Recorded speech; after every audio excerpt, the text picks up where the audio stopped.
This episode of the Pedalshift Project is brought to you by members of the Pedalshift Society. If you like what you hear, you can help support the show at pedalshift.net/society.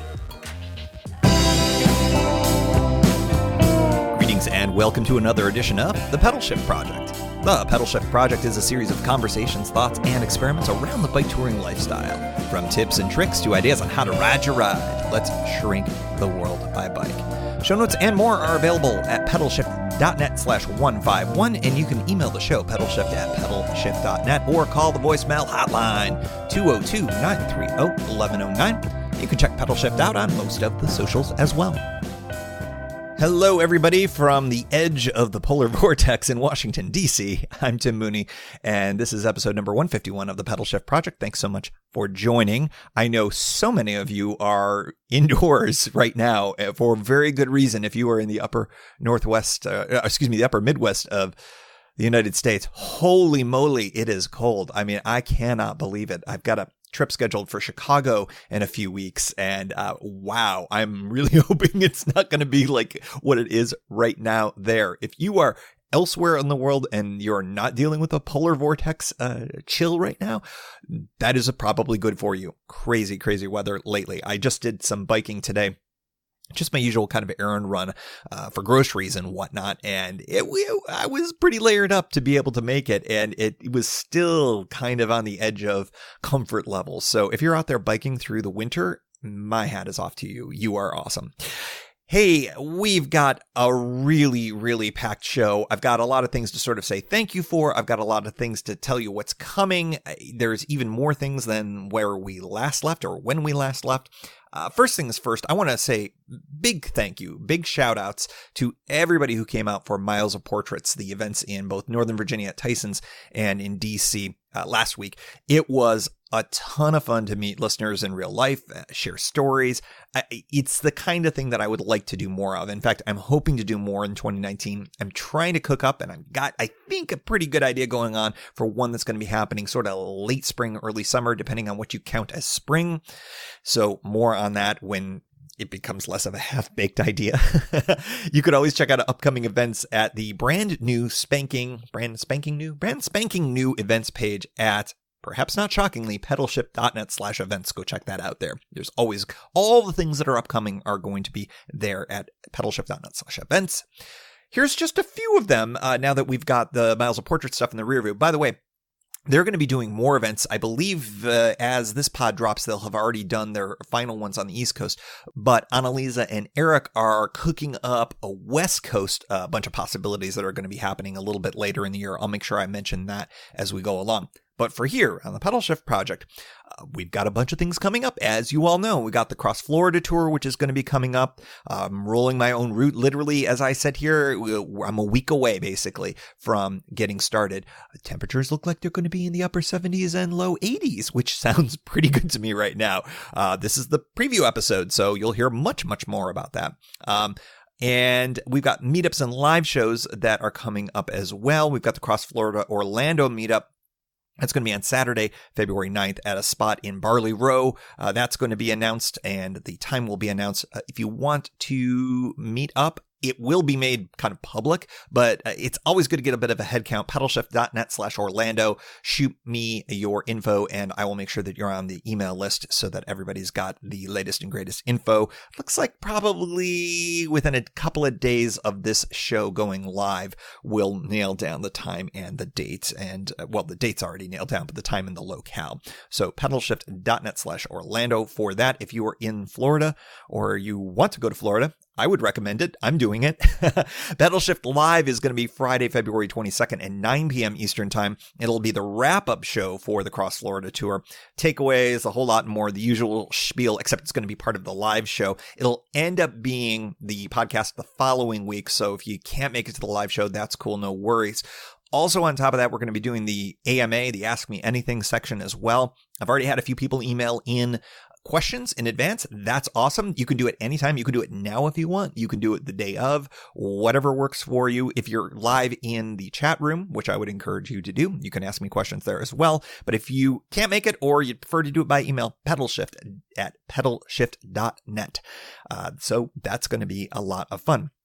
One last little bit of housekeeping. Of course, we've got the podcast sponsor slots are available. You can check out more information on that, pedalshift.net/sponsor. Open to all sorts of different things. And shoot me an email. There's a contact form there and everything as well. Little bit of follow-up from past episodes. Let's see. You may recall that we were going through some of the Apple Podcast charts from countries not my own, from outside the US.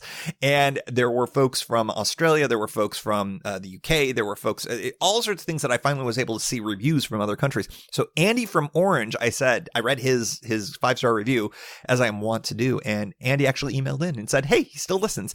He writes, "Hi, Tim. Thanks for the shout out in the latest episode. I am indeed still listening. Here are some pics from a recent tour of the New South Wales Mid-Coast in Australia.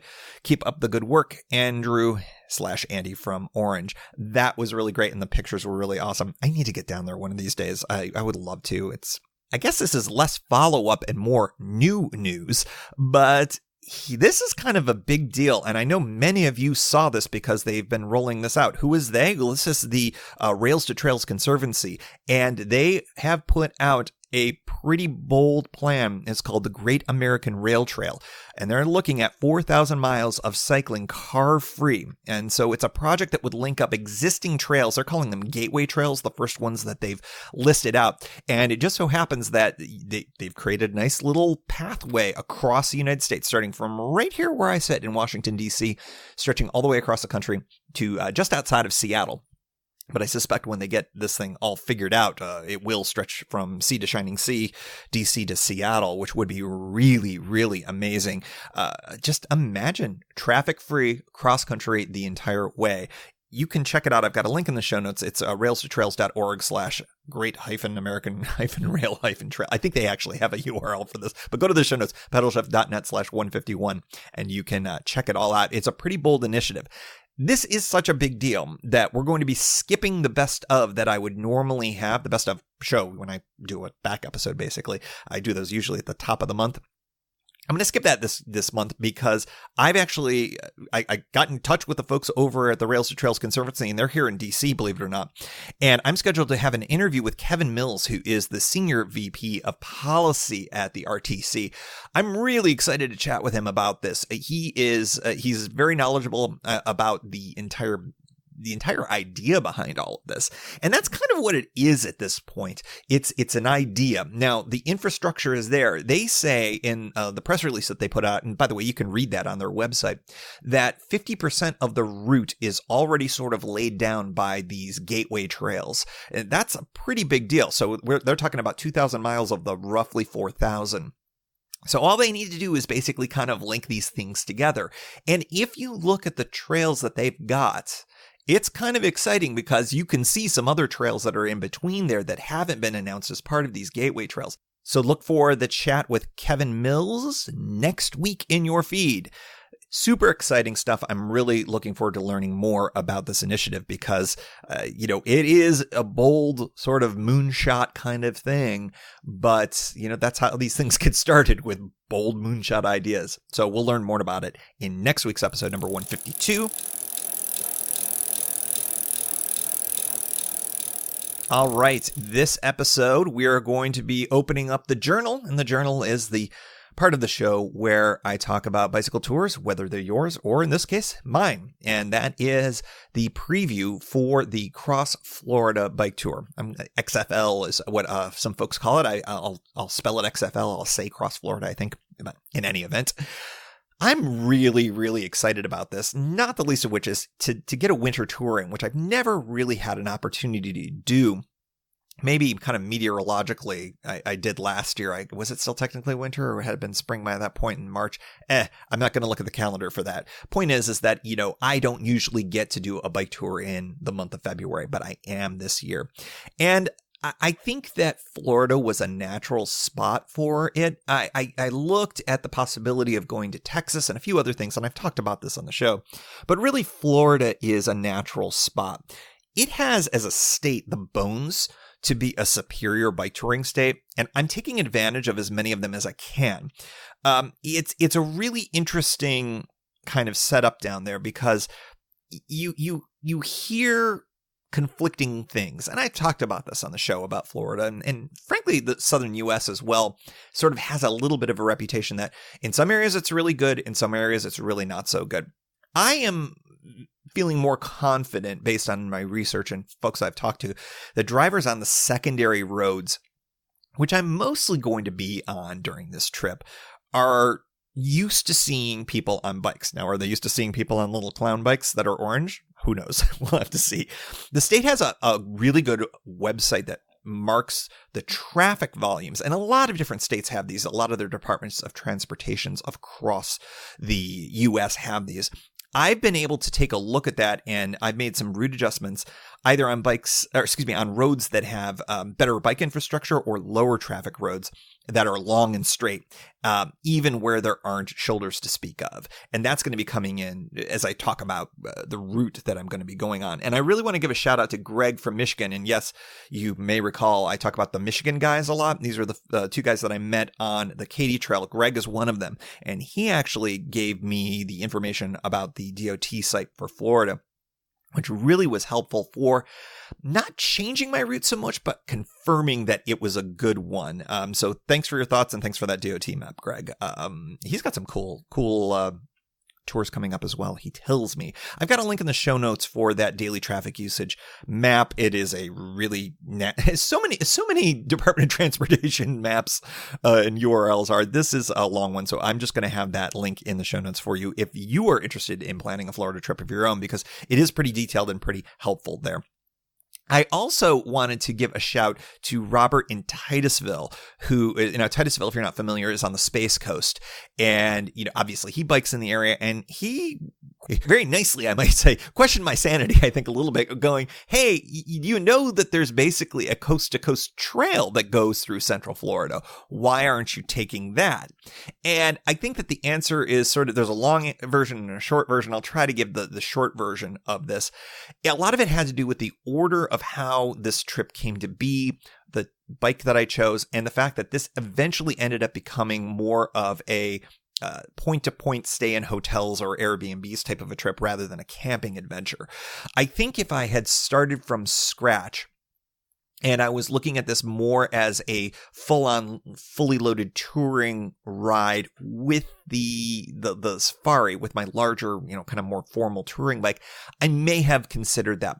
Also, as I kind of broke this down as more of a Brompton setup, I was able to do this in 3 days, and I was kind of liking the compactness of the tour. But generally speaking, the route that I chose keeps me closer to larger towns in order to get better lodging options. And that really was the reason why I couldn't choose this route, because the route that I chose is far further south and sort of parallels I-4, if you're familiar with the interstate system down there. That's the main route through Central Florida. Now, I'm not going to be on I-4, of course, but I'm going to be on a lot of roads that are paralleling it, and it's kind of the general direction I'll be going. The coast-to-coast trail, which looks fantastic, goes through incredibly rural parts of the state and really isn't very close to a lot of population centers between Tampa and Orlando. And that ended up being one of the issues for me. I was interested, shall we say, in considering redoing my route from Tampa, because I'm going to be going from Tampa to Kissimmee, as we'll talk about in a little bit, which is basically a southern suburb of Orlando. But in the end, when I looked at the very arcing northern route, there was no way to have that route be a setup for a non-camping tour based on what I was seeing. Now, I'm sure if I had looked at it a little bit more, it might have been a possibility. But when all was said and done, I think that the Brompton aspect of this tour, the non-camping aspect of this tour, it all kept pointing me towards staying mostly on roads. Now, I will be on at least one trail, and I'll be talking about that in a little bit. And so, I am going to be able to experience some of this. But to be honest, I think that coast-to-coast trail looks really good, even though there are some road components to it. I don't mind roads, of course. I think that might be something for a future tour, just in a different setup. strikes me sitting here now that if I wanted to do the tour as kind of an in-to-in tour or credit card tour, or however we want to call it, on the Brompton, keeping it simple like that, this route wasn't going to be very favorable for that. So that is why I chose not to do it. Sidebar, I'm unreasonably weirded out by Florida wildlife here and there. Even though I've camped in South Florida before and there was no issue, I also understand that a lot of people end up finding critters that are strange to me as a Yankee and a northerner here in the United States, going down to Florida. I'm just not sure if I was mentally prepared for that. I think I will be perhaps next year if I decide to do it. Anyways, I said that was going to be the short version. It feels like that was the long version of why I'm not doing the coast to coast trail. No disrespect to it. I'm looking forward to maybe doing it in a future one as well. I mentioned, I think, on the announcement of this tour that the route that I chose was in part informed by a group of riders on the Space Coast. It's a bicycling club on that eastern coast there. And that really informed days, I would say 2 and 3 for me more. Now they do two long days. I think they do 2 long days. I think they may even do a crazy 1-day version, but in any event, I think the main trunk of them do it as a 2-day adventure. And that second day for them, they're going east to west. I'm going west to east. They follow, I think, the trail system that Robert speaks of. So for me, the setup that I did looked at other routes that were done by other folks. And I think that what I've basically done is I've cobbled together a pretty nice 3-day route between Tampa and Cocoa Beach. So why don't we talk about it? And we'll talk about this in order too. Starting off with day 1.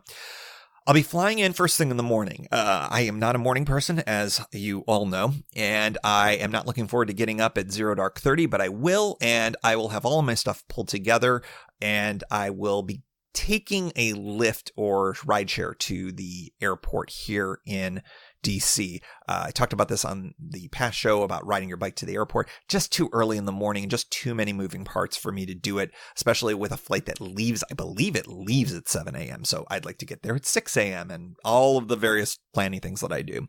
I talked about that on that episode. I think it was a couple episodes ago. So go check that out if you haven't heard it.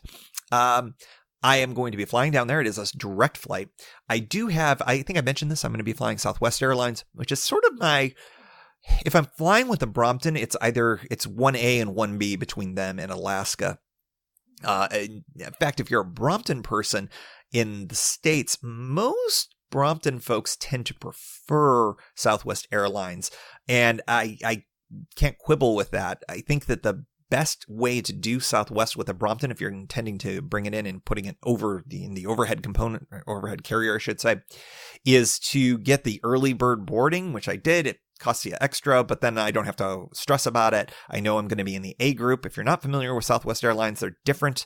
You don't get a seat assigned to you. You get sort of a spot in line assigned to you. So if you're up towards the front of the line, which you can pay extra for and make sure you are, then great. It's much more likely that you're going to be able to get a seat that you like, but more importantly for me, I'm going to be able to put my bike in the overhead and not have to fight for space. That's the big thing for me. So I'm going to be under-caffeinated at that point probably, and very excited to get on the plane, get the thing in the overhead, and boom, fly to Tampa. It's only a couple-hour flight. I think I'll be down there in the 10 o'clock hour, which gives me plenty of day. Now, I did schedule, and really geography scheduled this more than anything else, about a 40-mile ride that day. Interesting part about the geography, if you're taking the kind of more southerly route, but really going between Tampa and Central Florida, is that things get really, really quiet after Lakeland.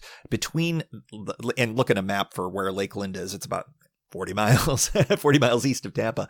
There's just not a lot between there and the greater Orlando area.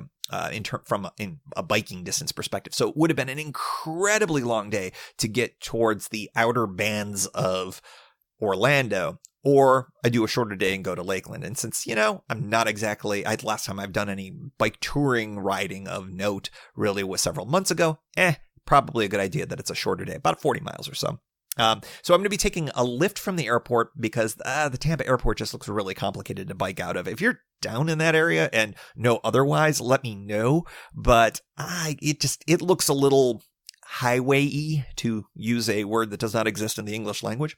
But I'm going to be grabbing a rideshare probably from there to a place called Cypress Point Park. And that is right on Old Tampa Bay, which means that I'll have a body of water that I can go up to. And should I choose to dip the tire, I'm not that much of a completist, but I may at least be able to see the water, and that's important.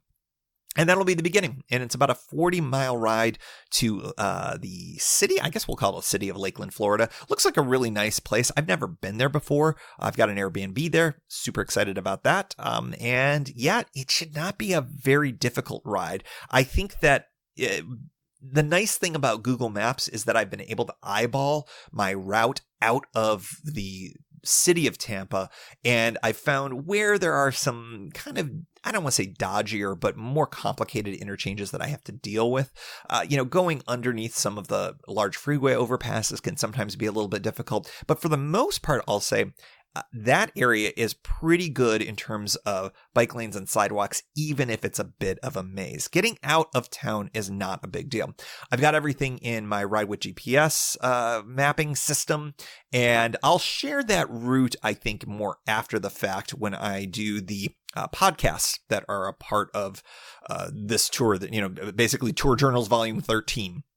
And those will be over the course of not next week, but the week after and the week after that. You'll get to see the routing a little bit more specifically there. So it will be a relatively easy day. It's going to be a short day. It's relatively flat, as most of Florida is in this part. Other parts of Florida are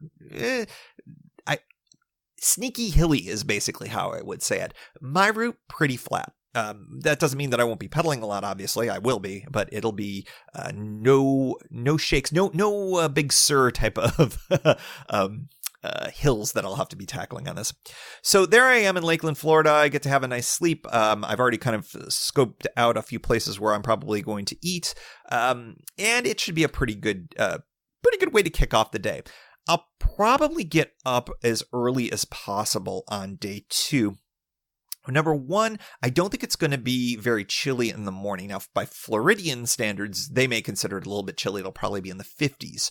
For me, that's a lot better than what I've got right now. So I'll be starting out from Lakeland, and I'll be going to Kissimmee, which is, you may probably have heard of Kissimmee if you have ever stayed at off-site hotels and have gone to Disney World, because it is sort of in that area. It's close-ish to the Walt Disney World, the greater Walt Disney World megaplex there. And it's also a great place to get an inexpensive hotel, which is where I'll be going. It's got a really interesting ride pattern to it. Getting out of Lakeland looks like it's going to be just fantastic. These big, beautiful lakes that I'll be cycling by, and there's just excellent infrastructure of lanes and trails that get me, I think, basically the first 20 or 30 miles or so, going by a college campus as well. So the infrastructure is just fantastic, and I'm really looking forward to doing that part of it as well. Then all of a sudden, things get super rural, as I talked about before. There is a large gap between the, say, northwestern side of Lakeland and getting to Kissimmee at all. But the nice thing is that there's this very rural road that connects them. While it doesn't have a shoulder, it's really low trafficked, as I've seen. And it looks like that it's part of what a lot of long distance cyclists do and cycling clubs use in that area. So that's good. There is one really dodgy area, and it is right towards the end, only a few miles left. And it's interesting. The area is in an area called Poinciana. And it's actually the southernmost terminal of the Sun Rail, which is the light rail for basically the Orlando area. Now, the nice thing is that in that dodgy area, there's an option for a mini fast forward. I could take the Sun Rail and get away from this dodgy area. And it doesn't save me really any time. In fact, it probably would cost me time. But the alternative is, and it's literally less than a mile. It's about 3/4 of a mile or so, where it is a pretty busy road. There's no shoulder. And although it is 2 lanes, It's a 55-mile-per-hour road, and there's no sidewalk. It hasn't been completed yet down to that area, which is really interesting. You would think that they would want to complete that sidewalk all the way down there, but they didn't, at least as of recently, as according to the Google Maps that I'm seeing. Now, maybe I'll be lucky, and this year-old gap has been filled in. Who knows? We'll see. If it is something that I want to tackle, one thought that I had is that I could just walk the bike on the grass margins, like to the right of the road, and it's only 3/4 of a mile. It's not very long, and just end up at the sidewalk, and boom, I'm gone, and it's all good.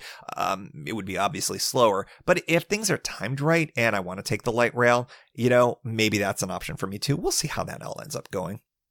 But before that, I kind of skipped that big rural part. But outside of a city called Polk City, it's super, super, super, super quiet. So I'm going to have to really make sure that I've got all of my food and water with me. Highs on these days could be in the lower 80s with full sun.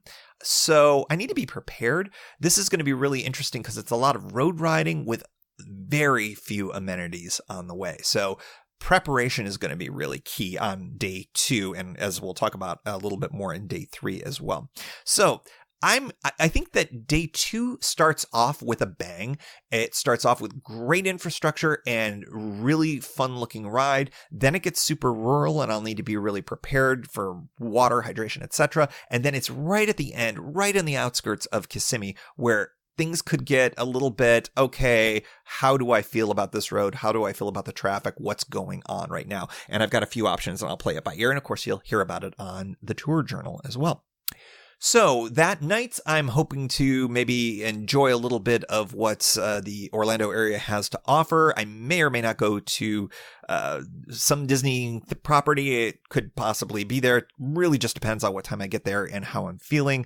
The area that I'm going to be staying at is no real shakes. It's kind of busy Kissimmee, and yeah, there's just not a lot going on there, but we'll see. We'll see how I feel. We'll see how motivated I am. It is an option if I would like to go, just to kind of make sure that I got the bike in a good, safe place in the hotel, and then I can go off and maybe enjoy the evening. The next day, oh, by the way, that's a 50-mile day. So we did 40 miles day 1, 50 miles day 2. Day 3 is, I think, going to be the most challenging day of them all.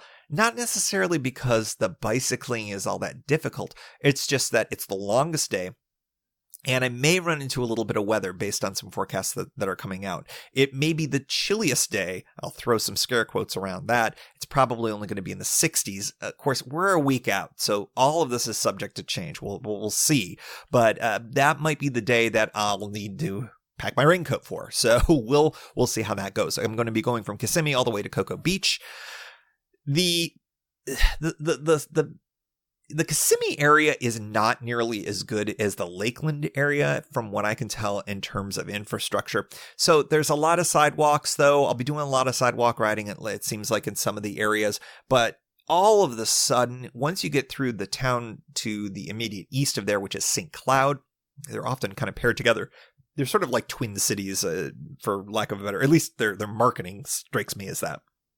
Get through St. Cloud, but right before I leave St. Cloud, I have got to be really careful and make sure that I've got all the water that I think I'm going to need, all the food that I think I'm going to need, because there is literally nothing for the next 32 miles. I am not used to riding routes where there is that length of time on roads where there's a whole lot of nothing. So because I'm not going to be carrying camping gear and I'm not going to be carrying a stove or any of those other things, it's a different mindset for me to make sure that I've got, I don't know, the bars or the water bottles and, making sure that I'm carrying plenty of water and all of that in a time that I'm not usually thinking about that. If it's summer and I'm on the C&O and I've got a 30-mile gap, which is totally normal, I'm more used to it. But I'm on the Brompton. I'm not going to be carrying these big panniers. I'm not going to have kind of the same storage situations. So I'm going to have to be a little bit more mindful of that. And I'll be assessing that as I'm sitting there in St. Cloud at the final gas station before things get super rural. It's this beautiful road that just kind of cuts through. It's not even a swampy area. It's just sort of like a grassy area that there's just a whole bunch of nothing until you really get to the coast. There's just not much there. So when I do get out there, I'm going to be merging with a relatively major road, State Route 520. If you're from the area or know the area, you know it. That's the main route that gets you out to Cocoa Beach. Once I hook up with that, then there's like a gas station or something like that. So if I'm out of supplies or I need water or I need to cool down or something, I've got the option there. But I'm almost to the end at that point.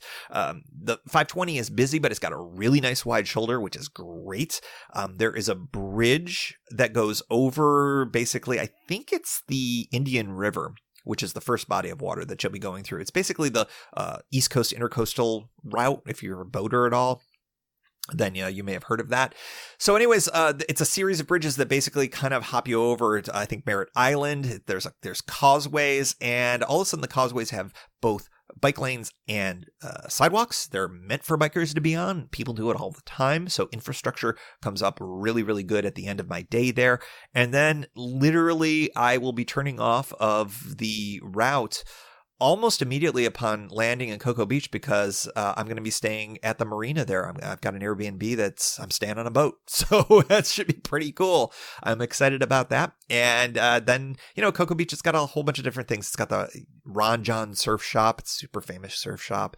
Obviously, I've got the Atlantic Ocean right there. So I'm definitely intending to make sure that I ride all the way to the ocean so I get the full Tampa Bay to Atlantic Ocean completion for this tour. This is all really exciting. And of course, I've just spent the better part of the last half hour kind of talking about it, this route. I think that there are challenges. I think that my biggest challenge is going to be battling the traffic and battling the varying degrees of infrastructure and the fact that I've never done this before. I think that I tend to find a little more comfort when I am riding a route that I've ridden before. But I think this is going to work out okay. I'm looking forward to it. I wanted to talk a little bit about what I'm bringing, and this is still kind of a work in progress. I'm sitting here about a week out, and I got a good idea of what's going on, but not a full idea because the weather is definitely a part of it.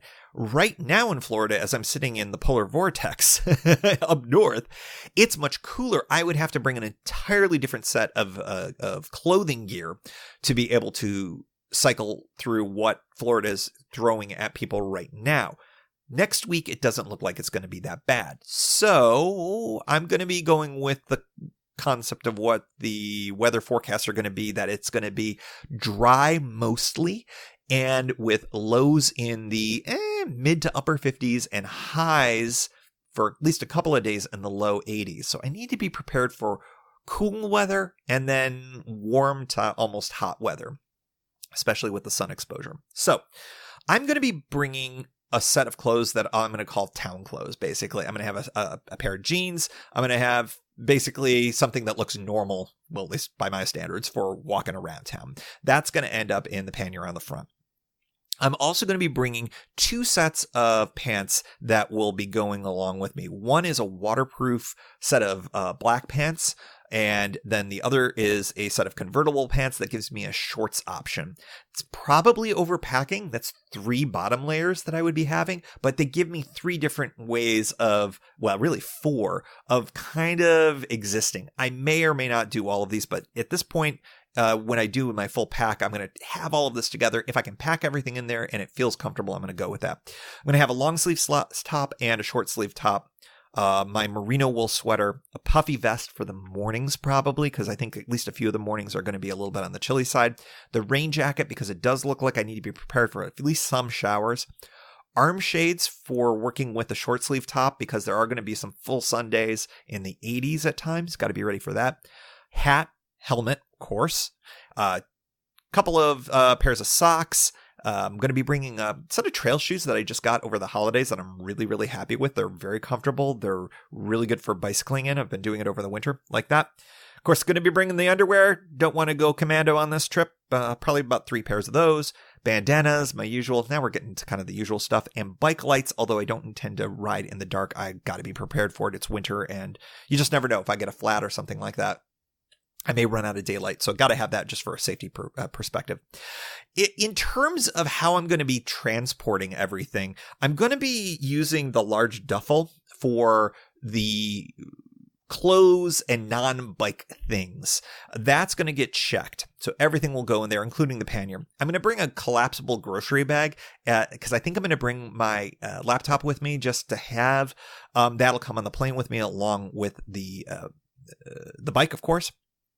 And everything will get packed except for basically what I bring in that little collapsible grocery bag. And the reason why I'm bringing that rather than a backpack is that it just folds up much smaller. I mean, it's next to nothing when all is said and done. It's not going to be super useful, but at least I'll have something to carry the laptop in.